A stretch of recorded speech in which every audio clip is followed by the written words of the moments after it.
राम राम दोस्तों, आप सबका मेरे चैनल प्रभु भजलू में स्वागत है। आषाढ़ माह के कृष्ण पक्ष के दौरान मनाई जाने वाली योगिनी एकादशी का गहरा आध्यात्मिक महत्व है। ऐसा माना जाता है इस शुभ व्रत का पालन करने से अतीत और वर्तमान दोनों पापों का प्रायश्चित हो जाता है।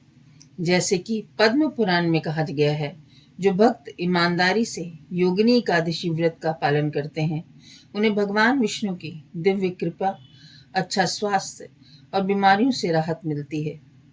ये भी माना जाता है ये किसी के भी जीवन में समृद्धि, सफलता, दीर्घायु और कल्याण लाता है। ये एकादशी एक प्रथा से कहीं अधिक है। जो लोग इनका पालन करते हैं उनके लिए ये आध्यात्मिक विकास, आंतरिक सफाई और मोक्ष का मार्ग प्रदान करती है। सनातन धर्म में एकादशी तिथि को बेहद शुभ माना गया है। हर महीने में 2 बार एकादशी व्रत किया जाता है, एक कृष्ण और दूसरा शुक्ल पक्ष में। धार्मिक मान्यता है कि एकादशी तिथि पर जगत के पालनहार भगवान विष्णु और माँ लक्ष्मी की विशेष पूजा करने से जातक को शुभ फल की प्राप्ति होती है, साथ ही उसकी सारी मनोकामनाएं पूर्ण होती हैं। जून जुलाई माह में योगिनी एकादशी, देवशायनी एकादशी पड़ेगी। 21 जून को योगिनी एकादशी है। विष्णु पुराण और पद्म पुराण के महामत्य खंड के अनुसार योगिनी एकादशी व्रत करने से 88,000 ब्राह्मणों को भोजन कराने के बराबर पुण्य की प्राप्ति होती है। योगिनी एकादशी का दिन पूर्ण रूप से भगवान विष्णु की उपासना के लिए समर्पित होता है। पद्म पुराण में योगिनी एकादशी की कथा हेमवती और पुलत्स्य मुनि के संवाद के रूप में दी गई है। उसमें राजा कुबेर के साथ हेममाली के पाप से मुक्ति की कथा है, जिसमें योगिनी एकादशी का व्रत द्वारा उसे मुक्ति पाई। योगिनी एकादशी पर वैष्णव समाज के लोग व्रत रख विधि विधान से लक्ष्मी नारायण जी की पूजा करते हैं, साथ ही शुभ कार्यों में सिद्धि पाने के लिए विशेष उपाय भी करते हैं। भगवान विष्णु की कृपा से साधक की सभी मनोकामनाएं पूर्ण होती हैं। धार्मिक मान्यता के अनुसार सच्चे मन से एकादशी व्रत करने से जीवन में कभी भी धन की कमी का सामना नहीं करना पड़ता। ऐसा कहा जाता है कि लोगों को ये व्रत जरूर करना चाहिए। दोस्तों, आइए जानते हैं योगिनी एकादशी का मुहूर्त। पंचांग के अनुसार आषाढ़ कृष्ण एकादशी तिथि 21 जून को सुबह 7:19 बजे शुरू होगी और 22 जून सुबह 4:28 बजे समाप्त होगी। ऐसे में योगिनी एकादशी का व्रत 21 जून 2025 को रखा जाएगा और वहीं योगिनी एकादशी का पारण 22 जून को होगा। पारण का शुभ मुहूर्त है दोपहर 1:47 बजे से शाम 4:35 बजे के बीच। आइए दोस्तों जानते हैं पूजा विधि। योगिनी एकादशी के दिन विष्णु जी की पूजा का विधान है, साथ ही पीपल के वृक्ष की भी पूजा करनी चाहिए। इस दिन प्रातः काल उठकर स्नान आदि करना चाहिए। इसके बाद पीले रंग के वस्त्र धारण करने चाहिए। फिर भगवान विष्णु का ध्यान करते हुए व्रत का संकल्प लें। इसके बाद विधि अनुसार पूजा करें और व्रत की कथा पढ़ें। बाद में विष्णु जी की आरती करें। इस दिन आप जरूरतमंदों को भोजन व दान दक्षिणा भी दे सकते हैं, जिससे भगवान विष्णु प्रसन्न होते हैं।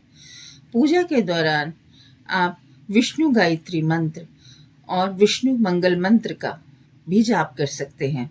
इस दिन आप कुछ व्रत के नियम का पालन कर सकते हैं। योगिनी एकादशी व्रत के दिन अन्न का सेवन नहीं करना चाहिए। एकादशी का व्रत न रखने वालों को भी चावल का सेवन नहीं करना चाहिए। इस दिन बाल, नाखून और दाढ़ी कटवाने की भूल ना करें। योगिनी एकादशी के दिन ब्राह्मणों को दान अवश्य देना चाहिए। आइए दोस्तों जानते हैं एकादशी व्रत की कथा। अलकापुरी नामक नगरी में कुबेर नाम का एक राजा रहता था। वह शिव भक्त था और प्रतिदिन भगवान शिव की पूजा किया करता था। हेम नाम का एक माली पूजन के लिए उनके लिए फूल लाया करता था। हेम की विशालाक्षी नाम की सुंदर स्त्री थी। एक दिन जब वो मानसरोवर में पुष्प लेने गया तो वहां अपनी पत्नी के साथ हास्य विनोद और रमन करने लगा। इधर राजा उसकी दोपहर तक राह देखता रहा। अंत में राजा कुबेर ने सेवकों को आज्ञा दी, तुम जाकर माली के ना आने का कारण पता करो, क्योंकि वे अभी तक पुष्प लेकर नहीं आया। सेवकों ने कहा, महाराज वे पापी है, अपनी स्त्री के साथ हास्य विनोद और रमन कर रहा होगा। ये सुनकर राजा कुबेर क्रोधित हो गए और उसे बुलाया। हेममाली राजा के भय से कांपता हुआ उपस्थित हुआ। राजा कुबेर ने क्रोध में आकर कहा, अरे पापी, नीच, कामी, तूने मेरे परम पूजनीय ईश्वरों के ईश्वर शिवजी महाराज का अनादर किया है, इसलिए मैं तुझे श्राप देता हूँ। तू स्त्री का वियोग सहेगा और मृत्यु लोक में जाकर कोढ़ी होगा। कुबेर के शाप से हेममाली स्वर्ग से पतन हो गया और वह उसी क्षण पृथ्वी पर गिर गया। भूतल पर आते ही उसके शरीर में श्वेत कोढ़ हो गया। उसकी स्त्री भी उसी समय अंतर ध्यान हो गई। मृत्यु लोक में आकर माली ने महान दुख भोगे, भयानक जंगल में जाकर बिना अन्न और जल के भटकता रहा। रात्रि की निद्रा भी नहीं आती थी, परंतु शिव जी की पूजा के प्रभाव से उसके पिछले जन्म की स्मृति का ज्ञान उसे अवश्य रहा। घूमते फिरते एक दिन वे मार्कंडेय ऋषि के आश्रम में पहुंच गया, जो ब्रह्मा से भी अधिक वृद्ध थे और जिनका आश्रम ब्रह्मा की सभा के समान लगता था। हेममाली वहां जाकर उनके पैरों में पड़ गया। उसे देखकर मार्कंडेय ऋषि बोले, तुमने ऐसा कौन सा पाप किया जिसके प्रभाव से हालत हो गई? हेममाली ने सारा वृत्तांत कह सुनाया। ये सुनकर ऋषि बोले, निश्चित ही तूने मेरे सुमुख सत्य वचन कहे, इसलिए तेरा उद्धार करने के लिए मैं तुम्हें एक व्रत बताता हूँ। यदि तू आषाढ़ मास के कृष्ण पक्ष की योगनी नामक एकादशी का विधि पूर्वक व्रत करेगा तो तेरे सारे पाप नष्ट हो जाएंगे। ये सुनकर हेममाली ने अत्यंत प्रसन्न होकर मुनि को साष्टांग प्रणाम किया। मुनि ने उसे स्नेह से उठाया। हेममाली ने मुनि की कथा अनुसार विधि पूर्वक योगिनी एकादशी का व्रत किया। इस व्रत के प्रभाव से अपने पुराने स्वरूप में आकर वे अपनी स्त्री के साथ सुखपूर्वक रहने लगा। भगवान श्री कृष्ण ने कहा है, ये योगिनी एकादशी का व्रत 88,000 ब्राह्मणों को भोजन कराने के बराबर फल देता है। उसके व्रत से समस्त पाप दूर हो जाते और अंत में स्वर्ग की प्राप्ति होती। आप भगवान विष्णु और माँ लक्ष्मी आप पर अपनी विशेष कृपा बनाए रखें। राम राम दोस्तों।